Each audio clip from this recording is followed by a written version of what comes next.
গত শুক্রবার বগুড়া শহরের গালাপট্টি জৈন মন্দিরে বগুড়া জেলা পূজা উদযাপন ফ্রন্টের উদ্যোগে একটি আলোচনা সভা অনুষ্ঠিত হয়েছে। সভায় গীতা পাঠ ও অর্চনা অনুষ্ঠিত হয়, যেখানে সকল জীবের মঙ্গল কামনা ও আশীর্বাদ প্রার্থনা করা হয়।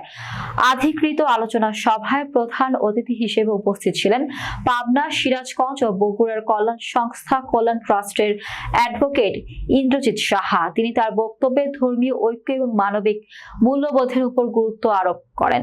সভায় সভাপতিত্ব করেন বগুড়া জেলা পূজা উদযাপন ফ্রন্টের সভাপতি অতুল চন্দ্র দাস এবং সাধারণ সম্পাদক শ্রী গৌরচন্দ্র পোদ্দার।